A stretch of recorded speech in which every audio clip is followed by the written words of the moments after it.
시청자 여러분 안녕하세요. 머니올라 시간입니다. 요즘 증시 상황이 좋지는 않습니다. 자, 2차 전지 중심으로 증시 상황 살펴보겠습니다. 박순혁 작가 모셨습니다. 어서 오십시오. 예, 안녕하십니까.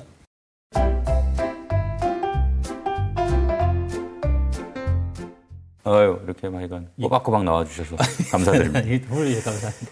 사실 이게 이제 중국 부동산 위기 여진이 지금 참 만만치 않은 것 같습니다. 예. 코스피 보니까 뭐 며칠 전에는 2,500도 깨지고 지금 다시 이제 살짝 올라오긴 했는데 중국 경제 어떨 걸로 작가님 전망하세요? 중국 경제는 망할 걸로 전망하고 있습니다. 예, 지금 이제 큰 틀에서 보면 대한민국이 이제 1997년 12월에 이제 IMF를 맞았는데 그거하고 좀 유사한 상황이 앞으로 이제 중국 경제에 전개되지 않을까라고 생각하고 있습니다. 그러니까 그 IMF를 이제 그 많은 분들이 단순하게 이제 그 외환이 부족해서 이제 발생한 걸로 생각하시는데 뭐 외환이 부족해서 그게 이제 직접적인 원인이긴 한데 그보다도 좀 더 이제 근원적인 문제는 한국이 개발도상국 상태에서 이제 그 저렴한 인건비, 노동력, 이제 이런 거를 가지고 성장해오던 그 이제 성장 패러다임이 한계에 부딪혀서 그 결과 사실은 발생한 게 IMF거든요.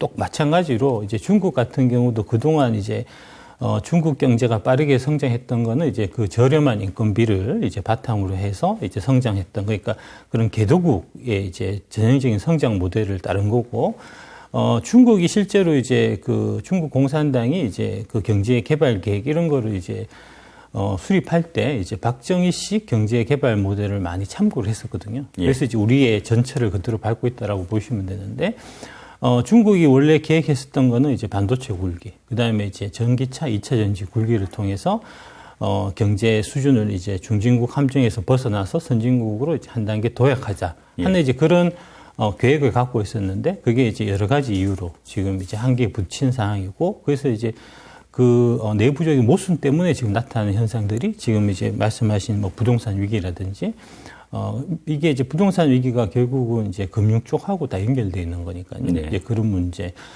지방 정부, 중국 지방 정부의 이제 과다한 부채, 그다음에 중국 지방 정부가 갖고 있는 각종 이제 공사들, 공기업들 이런 쪽에 숨겨진 부채들이 어마무시하게 사실 많거든요. 그 문제는 이제 언제든지 터질 수 있는 이제 그런 그 폭발성을 갖고 있었는데 이제 그런 일단이 지금 이제 터지고 있는 상황이라고 보시면 될 것 같습니다. 그러니까 단순히 이게 뭐 부동산 회사의 자금 사정이 막혀가지고 벌어진 그런 지역적인 문제가 아니고 큰 틀에서 어떤 경제 어떤 그런 체질의 문제다 이렇게 이제 그렇습니다. 진단을 하시는 거네요. 예. 가장 이제 본질적 근원적인 문제는 보면 지금 중국 안에 빈 아파트 이제 그 아파트를 지었는데 지금 팔리지 않고 미분양 상태로 있는 아파트가 지금 1억 채가 있다는 거거든요. 그러니까 이제 그 부분이 지금 해결이 될 가능성이 지금 아예 없는 상태니까 최근에 얘기 나오는 거는 이제 그 복합불황이라고 쓰시는 이제 그 일본의 경제학자분이 있는데 그 일본의 30년에 이제 그 잃어버린 30년이 결국은 이제 복합불황 그러니까 대차대조표 상에서 이제 부채를 축소하는 과정에서 생긴 불황이 30년을 끌었다 하는 이제 얘기를 했고 그게 지금 중국의 경제 모습하고도 이제 그 많이 닮았다는 얘기를 이제 지적을 하신 바가 있는데 그런 상황으로 이해하시면 될 것 같습니다. 지금 미국은 보면 10년물 장기채권 금리 많이 올랐어요. 미국 상황은 어떻게 될 걸로 보세요? 미국의 장기 금리는 지금 그 보시는 시각에 따라 갖고 이제 뭐 많이 올랐고 이제 어느 정도 이제 인플레이션도 잡혔으니까 내년부터는 금리를 좀 다시 떨어뜨리는 쪽으로 갈 거고 그 FRB에서 그러면은 이제 금리가 좀 떨어지지 않겠나라고 이제 보는 쪽도 있고 그 반대로 이제 이 인플레이션이 일부 잡히는 듯 하지만 사실 지금 근원 인플레이션 그러니까 제일 핵심적인 인플레이션은 그렇게 잡혀 있는 건 아니거든요. 예. 그래서 이게 재발될 가능성이 있다. 최근에 이제 그 관련해서 좀 일단은 보여주고 있는 게 이제 국제 유가가 지금 이제 한 80불 넘어가지고 계속 많이 오르더라고요. 예. 이제 그런 측면을 보면 이제 인플레이션이 일부 좀 잠잠해져 있는 듯 하다가 이제 다시 좀 재발될 수 있는 좀 가능성이 지금 보이고 있는 상태여서 장기 국채 금리도 좀 다시 상승 추세로 가게 되지 않을까 하는 이제 그런 그 의견이 팽팽하게 맞서고 있는데 좀 지켜봐야 할 것 같은데 제 생각에는 좀 후자가 좀 더 가능성이 많지 않겠나 싶습니다. 작가님, 환율도 그렇고 증시도 그렇고 이제 미국이나 유럽 기관 투자가들은 우리를 이제 중국하고 좀 동일시하는 묶어서 생각하는 측면이 좀 있는 것 같습니다. 이제 미국은 금리 오르고 중국 경제는 좀 헤매고 그러면 MSCI 이머징 마켓에서 도매금으로 묶여갖고 돈이 그냥 빠져나가는 거 아닌가 이런 걱정도 좀 있어요. 그래서 지금 외국 기관 자금 어떻게 움직이고 있는지 어떻게 움직일지 사실 좀 궁금하거든요. 예. 제가 뭐 체크는 안 해봤는데, 예. 일단은 이제 두 가지 측면이 있습니다. 이제, 첫 번째 측면에서는 그 MSCI 이머징 마켓 펀드에 들어가 있는 돈이 이제 빠져나갈 테니까, 이제 그 과정에서 이제 한국도 같이 이제 영향을 받는, 이제 악영향을 받는 그런 영향이 있을 수가 있고, 그 다음에 이머징 마켓 안에서 이제 가장 큰 비중을 차지하는 게 중국이고, 이제, 한국이, 뭐, 대만, 인도, 뭐, 이런 나라들하고 한 2위권 이제 자리를 차지하고 있는데, 중국에서 빠져나온 비중을 줄이는 것들이 대만이나 인도나 한국, 이런 식으로 이제 올 수 있는 가능성이 있기 때문에, 장단이 다 있다라고, 양쪽 다 있다라고 보셔야 될 것 같고요. 그 다음에 사실은 더 중요한 부분은, 올해 이제 에코프로나 포스코 홀딩스나 이제 주가가 많이 올랐는데 네. 그 주식들이 외국인들이 사서 오른 게 아니거든요. 외국인들 같은 경우에 지금 포스코 홀딩스가 연초에 뭐 50% 정도 지분율을 차지하다가 지금 거의 한 30% 초반대까지 떨어진 걸로 제가 알고 있습니다. 예, 맞습니다. 그러니까 계속 팔았습니다. 예. 그렇게 많이 팔았는데도 오히려 주가는 올랐잖아요. 반면에 이제 삼성전자 같은 경우는 올 한 해 외국인 매수세가 어마무시하게 많이 들어왔는데 그렇죠. 주가는 그렇게 오른 게 없거든요. 그러니까 외국인 매수가 들어오고 말고가 사실은 주가를 결정하는 주요 요소가 아니기 때문에 그런 부분을 크게 사실은 이제 고민하실 필요는, 걱정하실 필요는 없는 것 같습니다. 그 워렌 버핏, 피터 린치 이제 말씀 중에 어떤 게 있냐면, 그 조정이 언제 올지, 그 다음에 이제 조정이 올 때 내가 빠져나가야지 하는 이제 그런 걱정 때문에 손해보는 돈이 조정이 와서 그 조정을 맞아갖고 손해보는 돈보다 훨씬 더 크다. 지나서 생각해보면 사실 경험적으로도 틀린 말 아닌 것 같아요. 예, 예. 그게 이제 대표적인 케이스가, 이제 그, 나스닥 7천 간다고 얘기해서 이제 유명해진 분이, 그분이 이제 쇼츠 올린 거, 그분 말씀하신 거 쇼츠 올린 거 보면 어떤 내용이 있냐면, 내가 에코프를 되게 좋게 봤었는데, 장을 내가 안 좋게 봐가지고 에코프를 안 사서 갖고 있었다. 에코프를 그때 샀으면은 되게 좋았을 텐데 라는 얘기를 하는 쇼츠가 이제 있어요. 그러니까, 솔직하신 분이네. 그러니까, 예. 장세가 사실 중요한 게 아니고, 경제 상황이 중요한 게 아니고, 이제 여러분들이 어떤, 위대한 기업, 훌륭한 주식을 갖고 있느냐 하는 게 사실은 더 중요한 거니까요. 너무 이제, 펀드멘탈이라든지 국제 경제라든지 이런 거에 연관시켜갖고, 이제 이런 이유로 인해서 주가가 떨어질 가능성이 있으니까 주식 다 팔고 현금 100% 갖고 있어야 되겠다. 이런 식의 접근은 아주 좀 위험한 접근이라는 말씀드리겠습니다. 그러니까 이게 통상 우리가 좀, 착시라고 그럴까요? 사실 어떻게 보면 이제 큰 돈을 움직이는 펀드 매니저는 여러 종목을 편입을 해야 되니까 매크로 상황을 신경 안 쓸 수가 없겠죠. 근데 사실 개인 투자자는 어떻게 보면 소수 종목, 상대적으로 소액 투자잖아요.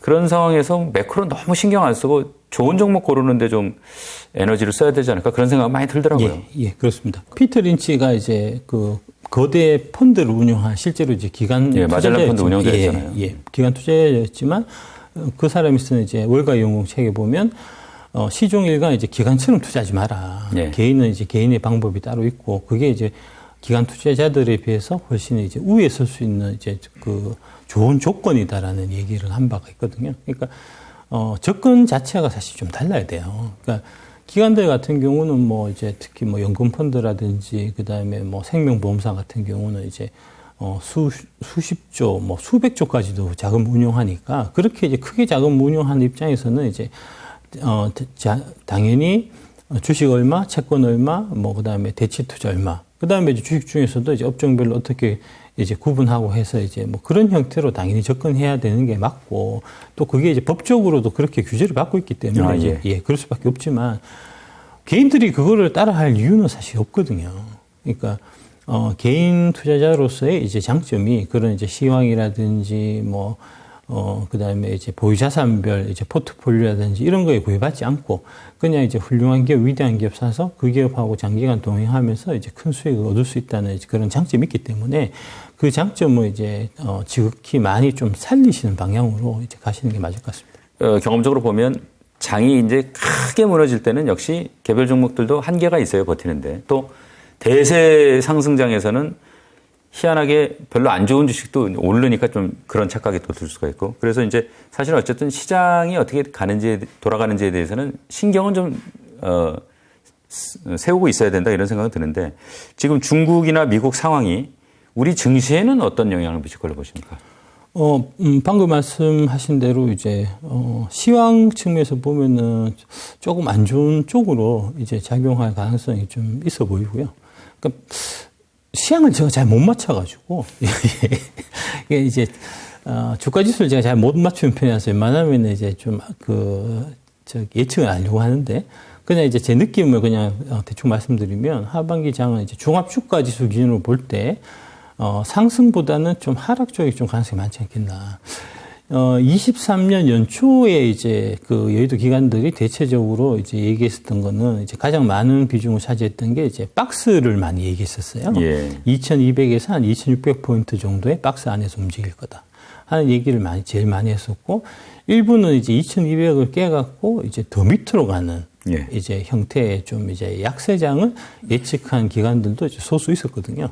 뭐 2,800, 3,000 얘기하는 이제 기관들은 거의 없었고요. 근데 이제 그러다가 상반기에 의외로 이제 주가가, 증시가 좀 랠리를 보이니까, 7월 1일 날 이제 하반기 증시 시작할 무렵에 여의도 기관들이 다 같이 강세 일변도로 사실 돌았었거든요. 2,800 간다. 뭐 2,900, 3,000도 가능하지 않겠나. 뭐 이런 형태의 얘기가 있었는데 지금 와서 보면은 그게 이제 다 좀 틀린 얘기가 된 거고. 실제로 이제 연초에 얘기했었던 그 박스 안에서 움직일 거다라고 얘기했었던 그 기본 가정이 결국은 미국의 금리를 그동안 계속 올렸고 그게 이제 좀 시차를 두고 실물 경제에 영향을 미쳐서 이제 경제가 불안까지는 안 가더라도 이제 일부 좀 경제 침체를 간다든지 하는 이제 그런 일들 때문에 박스라고 얘기했었던 거거든요. 그러니까 그게 지금 봐서는 좀 맞지 않겠나 싶고 이제 그때 얘기했었던 이제 금리 인상의 효과가 좀 지연돼서 나타나는 그런 현상 중에 하나가 지금 이제 중국 부동산 위기라든지 미국의 채권 금리가 다시 이제 사상 최고치를 장기채 금리가 사상 최고치를 치고 올라간다든지 하는 이제 그런 일이 나타나는 것 같습니다. 알겠습니다. 자, 이제 좀 이 2차 전지 쪽으로 좀 돌아와서요. 최근에 전기차 판매세가 좀 둔화되고 있는 겁니까? 어떻습니까? 전기차 판매세가 이제 현대차의 경우에 둔화되고 있습니다. 전반적으로는 뭐 전반적으로 유지되고 예. 있고요. 그러니까 시장별로 좀 다르다고 보셔야 될 것 같습니다. 예. 일단 한국 시장에서는 전기차가 안 팔리는 게 좀 눈으로 확인되고 있고요. 그거는 이제 제가 봐서는 그 현대 기아차의 이제 모델들이 인기를 좀 못 얻고 있는 예. 이제 그런 거하고 좀 관계가 있는 것 같습니다. 이제 디자인 부분에 대한 좀 불평들이 많은 것 같아요. 네. 불만들이. 예. 뭐 아이오닉 5나 아이오닉 6, 그다음에 EV6 이제 최근 EV9이 나왔는데 EV9이 이제 올해 그 현대 기아차 쪽에서 이제 새롭게 야심차게 출시된 대형 SUV인데 대략 한 8천만 원에서 한 9천만 원 정도 합니다. 상당히 좀 고가인데 지금 보면은 그 차에 대한 좀 반응이 되게 좀 싸늘한 편이에요. 그 다음에 이제, 코나나 리로 같은, 이거는 좀 사실 구형 전기차여갖고, 한 세대 전거여서, 사실은 이제 EGMP 쪽으로 물량을 몰아야 되고, 그거는 좀 단종시켜야 되는데, 현대기아가 이제 워낙 한국에서는 독점적인 지위를 차지하고 있기 때문에, 구형 전기차 모델을 이제 팔아도 좀 팔리지 않겠나. 이제 아마 그런 생각을 좀 했던 것 같고, 그래서, 자사의 이익 극대화를 위해서 코나나 리로를 팔고 있는데, 거기에 들어가는 이제 배터리를 중국 CATL의 이제 NCM523 배터리를 쓰다 보니까 예. 그것도 지금 이제 소비자들로부터 좀 외면을 받고 있는 상태고, 그러니까 전기차의 문제라기보다는 현대 기아차가 만드는 전기차의 상품성이 좀 문제가 있는 것 같고, 플러스해서 지금 이제 충전 인프라 같은 부분은 이제 뭐 환경부라든지 이런 정부 차원에서 좀 지원이 좀 따라야 되는 부분인데. 그렇죠. 예, 그 충전 인프라 부분에 대한 이제 지금 정부 쪽의 이런 투자나 이런 부분들이 좀 미흡한 것 같습니다. 이제 그런 부분들이 좀 영향을 미쳐서 국내 전기차는 지금 빠르게 안 팔리고 있고요. 실제로 그래서 이제 지금 특정 전기차 모델에 대해서 부품을 20%를 감산하라 하는 이제 현대차에서 이제 협력업체한테 요청이 있었고, 근데 그게 현대차는 그냥 이제 협력업체한테 20% 감산하라라고 그냥 쉽게 얘기하면 되지만, 협력업체 입장에서는 그거는 회사가 적자로 돌아서고 휘청휘청하게 되는 거거든요. 그렇죠. 예. 주문을 이제 미리 예상을 해서 그에 맞춰가지고 은행비 땡겨갖고 설비 투자는 다 해놨는데, 사가야죠. 안 사가고 그렇게 20% 감산하라 하면은 뭐 현대차의 말을 쉽게 할 수 있지만 그 협력업체는 죽으라는 얘기는 사실 마찬가지거든요. 그 다음에 이제 현대차 그 전기차 모델이 지금 대략 한 300, 400 정도 할인 들어가고, 그 다음에 1년짜리 이제 그 충전 쿠폰을 지금 지급하고 있습니다. 예. 이제 그런 형태로, 대한민국에서는 지금 전기차가 이제 현대기아에 좀, 미스로 인해서 좀 잘 안 팔리는 현상이 나타나고 있고, 그 다음에 중국 시장에서도 지금 잘 안 팔리고 있습니다. 그러니까 이제 방금 말씀하신 그 부동산이 지금 이 난리가 났는데. 그러니까 돈 쓸 마음에 여유가 없겠죠. 그렇습니다. 예, 고가의 내구성 소비재인 자동차가 잘 팔릴 리는 없겠죠. 그래서 당연히 이제 중국에서 7월달 들어갔고 급격하게 이제 전기차 판매 둔화가 일어나는 현상이 나타나고 있고, 그 다음에 근데 이제 우리한테 사실은 중요한 거는 이제 뭐 중국이라든지 대한민국 시장은 아니고요. 배터리 이제 회사 입장에서는 미국 시장이 사실 중요한 건데, 미국 시장은 지금 여전히 잘 나오고 있습니다. 예. 미국은 오히려 하반기 전기차 시장이 더 좋을 걸로 보이는 게, 상반기에 이제 GM하고 포드에서 전기차를 제대로 생산을 못했어요. 그러니까 이제 이게 전환하는 게 내연기관 차다가 전기차로 이렇게 전환하는 초창기다 보니까 실제로 계획했던 스케줄에 비해서는 이제 여러 가지 이제 세부적인 문제점들이 생겨갖고 좀 딜레이가 대략 보면은 한 6개월 정도 지금 생기는 것 같습니다. 원래 생산했던 계획들에 비해 갖고. 그래서 사실은 이제 상반기에 한국의 2차 전지 산업이 그렇게 영업 실적이 안 좋았던 이제 가장 큰 이유가 바로 그 부분이고요. 근데 이제 그 관련돼서 그 GM에서 내놓은 이제 신형 전기차, 포드에서 지금 이제 열심히 팔고 있는 F150 같은 경우는 이제 미국 사람들이 대기 수요가 어마무시하게 지금 많이 있는 상태거든요. 그 상태에서 이제 하반기부터 본격적으로 그 GM이나 이제 포드의 공장이 이제 돌아가기 시작하는 단계가 되니까 미국 쪽의 매출이 많이 폭발적으로 성장하게 될 것 같고, 그래서 이제 2차 전지 전반적으로 보면은 하반기는 되게 좀 좋을 것 같습니다. 실제로 이제 7월 달에 그 양극재 수출 데이터가 최근에 발표됐는데 되게 이제 물량이 많이 늘어난 걸로 나왔어요. 근데 최근에 보면은 이제 이 원자재 단에서 리튬 가격이 상당히 떨어졌고 니켈도 조금 떨어졌고, 이게 뭐 전기차 상반기에 좀 판매세 둔화하고 관련이 있는 겁니까? 아니면 다른 이유가 좀 있는 겁니까?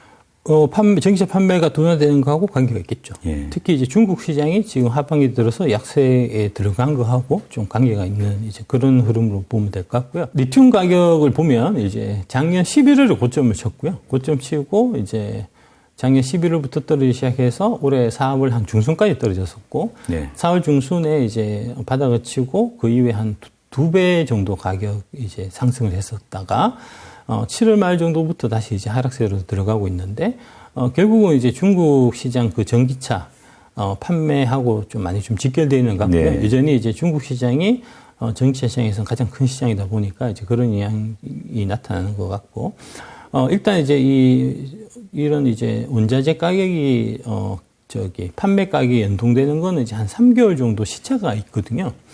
그러니까 2, 4분기 실적이 안 좋았던 거는 이제 1, 4분기에 리튬 가격이 계속 떨어지는 것들이 반영돼서 2, 4분기 실적이 안 좋았던 거고, 3, 4분기 실적은 이제 아까 4월 중순부터 턴에서 많이 올랐다고 말씀드렸으니까 이제 3, 4분기는 2, 4분기 실적 리튬 가격이 올랐던 게 반영돼서 아마 좋을 거고, 지금 이제 가격이 떨어지는 건 아마 4, 4분기에 반영되지 않겠나. 예. 이제 그렇게 이제 보시면 될 것 같고요. 근데 이제 그런 분기 실적 이런 부분들은 사실 이제 중요하게 생각하는 거는 이제 기관들이고, 기관들은 이제 단기 평가를 계속해서 받으니까 네. 3개월, 6개월 뭐 이런 것도 계속해서 받기 때문에 기관들 입장에서는 그런 이제 리튬 가격의 등락에 대해서 단기적인 등락에 대해서도 이제 신경을 많이 써야 되겠지만, 뭐 개인 투자자들 같은 경우는 이제 3년 들고 간다라고 볼 때 뭐 이런 이제 분기적인 이런 등락 같은 거에 이제 크게 신경 쓸 필요는 없으실 것 같다는 말씀드리겠습니다. 그러니까 최근 뭐 리튬 가격 떨어지는 거 물론 뭐 3분기 말이나 4분기 정도에 영향 미칠 수는 있겠지만 대세에 큰 지장은 없을 거다. 그런 말씀이시네요. 예. 최근에 국내 셀 기업들이 LFP 배터리 생산을 좀 본격적으로 좀 늘리는 겁니까? 어떻습니까? 일부 채용하고 있는 겁니다. 일부. 예. 그러니까 이게 이제 지금 LFP 배터리에 대한 찬양론, 그다음에 이제 한국이 빨리 LFP 배터리 해야 된다든지 LFP 위기론 이런 것들이 이제 지금 다시 증시라든지 언론을 통해서 많이 이제 유포가 되고 있는데 이거는 제가 봐서는 좀 문제가 있는 것 같습니다. 국민 여러분들 다수에서 중국에서는 이제 한국 배터리들이 보조금을 못 받는 데 비해 갖고 중국의 배터리는 한국에 들어와서 이제 보조금을 마구 타가는 거에 대한 이제 그런 불만. 예. 그다음에 이거는 사실은 외교의 가장 기본이 이제 상호 호의주의인데 그러니까 상호 호의주의라는 이제 원칙에 크게 어긋나는 거기 때문에 이거를 이제 시정해야 된다는 사실 여론이 많이 있는데 그 여론에 따라서 이제 LFP 배터리에 대해 가지고 이제 중국의 LFP 배터리에 대해서 이제 보조금을 안 주게 되면 그러면은 그 얘기는 결국 이제 현대 기아가 지금 하고 있는 계획에 차질이 생긴다는 얘기가 되니까요. 그래서 이제 그런 차원, 그러니까 시민들이 중국 배터리에 대한 보조금을 지급하지 않아야 된다는 그런 이제 여론을 좀 잠재우기 위한, 무마하기 위한 그런 이제 언론 쪽의 활동이 이제 현대 기아차 쪽을 통해서 환경 미디어 그룹하고 같이 해서 이제 지금 LFP 찬양론, 그다음에 한국에서도 LFP 하고 있다든지 이게 많이 늘어나고 있다든지 하는 이제 이런 얘기가 유포되고 있는 거 아닌가 싶고요. 실제로 보면 양이 그렇게 많은 건 아닙니다. 이 LFP 관련한 보도를 보면 예. 제가 좀 느끼는 게 첫째, 이 LFP 배터리하고 삼원계 배터리의 어떤 성능 차에 대해서 좀 고려 안 하고 기사가 많이 나오는 것 같아요. 보면 그 다음에 우리가 LFP 배터리를 기술이 없어서 못 만드는 것처럼 또 그런 뉘앙스가 좀 보여요. 그 두 가지는 저도 공부해 보니까 아닌 것 같은데. 예, 아닙니다. 새빨간 거짓말입니다. 그 새빨간 거짓말을 지금 현대기아차하고 환경미디어그룹이 자사의 이익을 위해 가지고 일반 이제 시민들의 여론을 오도하고 있는 지금 이제 그런 현상이 일어나고 있는 거고요. 그다음에 추가적으로 한 가지 더 말씀드리면 이제 그래도 배터리를 싼 거 사야 되지 않냐, 싼 걸 써야 되지 않냐. 그래서 LFP 대세를 뭐 이런 얘기 하는데 그거 자체도 새빨간 거짓말입니다. NCM9급이 되면 LFP 배터리에 비해서 가격 차이가 거의 안 나고요. 예. 그 다음에 이제 나중에 결국 리사이클까지 감안하면 이제 LFP는 이제 리사이클의 가치가 급격하게 떨어지기 때문에 나중에 10년 쓰고 나서 파는 가격까지 생각하면 절대로 LFP가 우리 NCM9급을 이제 가격에서 경쟁력을 가질 수가 없어요. 근데 이제 그거를 현대 기아차가 자사의 이익을 위해 가지고 이제 중국의 CATL의 LFP 배터리를 한국으로 갖고 와서 이제 써줘야 되는 그런 상황이다 보니까 이게 이제 여론을 심각하게 오도하고 그런 형태로 보이고 이거는 이거는 좀 뭐랄까 좀 제재나 이제 좀 뭐 그런 시정이 좀 필요한 상황이 아닌가라고 보고 있습니다. 저는 하여간 뭐 이 업계에서 벌어지는 일은 어떻게 보면 자유 경쟁에 의해서 이제 정리가 돼야 된다고 생각하는 사람인데, 예. 뭐 이런 문제는 좀 전문가들이 모여서 뭐가 정답이냐, 어떤 게 맞는 거냐 해서 좀 토론 같은 거 해서 의견 정리를 좀 할 필요도 있을 것 같은데. 예, 그렇습니다. 어떻게 예. 생각하세요? 토론을 해야죠. 그러니까 이제 지금 현대 기아차 쪽에서 이제 뭐 연구비라든지 각종 지원을 받고 있는 이제 뭐 교수나 박사나 이런 이제 전문가라고 하시는 분들이 나와서 이제 그런 말도 안 되는 거짓말을 퍼뜨리고 다니는데, 자신 있으면 저랑 한번 토론해서 LFP가 과연 NCM보다 더 우수하고 중국의 LFP 기술이 한국의 LFP 기술보다 더 뛰어나고 하는 뭐 그런 여러 가지 이제 많은 분들이 궁금해 하시는 거에 대해서 이제 토론하는 자리를 한번 만들어 주시면 감사하겠습니다. 그게 어떻게 보면 그런 뭐 사회의 갈등이나 이런 것들이 사실은 필요해요. 이 자유주의 사회에서는. 하지만 이제 너무 소모적으로 이게 가면 안 되니까 어느 정도는 좀 정리가 필요할 것 같고. 제가 뭐 시점은 정확히 기억이 안 나는데 CATL에서 발표하면서 자기네 LFP 배터리가 NCM, NCA 배터리보다 성능이 훨씬 좋다. 이렇게 발표한 기사를 제가 한번 봤었거든요. 예, 예. 그러니까 그게 뭐 여과 없이 그냥 기사로 이렇게 나오더라고요. 그 기사를 적극적으로 퍼뜨린 게 한경 미디어 그룹입니다. 저희가 뭐 특정 언론사나 특정 기업을 뭐 깎아내리려는 의도는 전혀 없습니다. 이 성능이나 뭐 가격이나 뭐 전망이나 이런 걸 하다 보니까 이제 자연스럽게 얘기가 나온 거고요. 2차 전지 업종 하반기 전망 그러면 이제 어떻게 하고 계세요? 괜찮을 걸로 보고 있습니다. 이제 아까 말씀드린 대로 미국 시장이 계속 열릴 거다 하는 이제 기대가 있었지만 실제로 이제 데이터를 보면 상반기에 우리가 미국 시장에서 주로 파는 거는 이제 GM이나 포드를 통해서 파는 거거든요. 테슬라 쪽에 들어가는 거는 미국 시장에서 이제 테슬라 쪽으로 들어가는 그 배터리는 없어요. 우리는 그건 중국에서 그렇죠. 예, 중국 거가 20%, 유럽 파나소닉 게 80%거든요. 이제 우리가 들어가는 거는 테슬라에서 이제 유럽으로 수출해서 파는 거예요. 테슬라 중국 공장에서 만들어 갖고 상하이 공장에서 만들어서 유럽으로 수출하는 이제 롱레인지 모델에 이제 한국 배터리가 들어가는 거니까 대략 한 27에서 한 28% 정도 차지하는 거고요. 테슬라 이제 전체 매출 중에서 우리가 차지하는 비중이 미국 쪽은 우리가 해당이 없거든요. 예.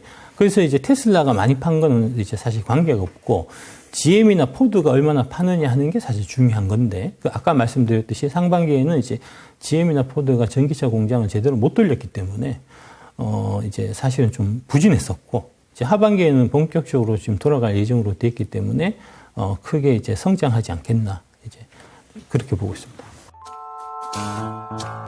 공매도 쪽에서 이제 결국은 못 견디고 항복하고 뭐 이런 형태가 이제 벌어지면서 좀 주가가 좀 슈팅할 수 있는, 오버슈팅할 수 있는 그런 이제 가능성이 좀 배제할 수 없는 상황이고요.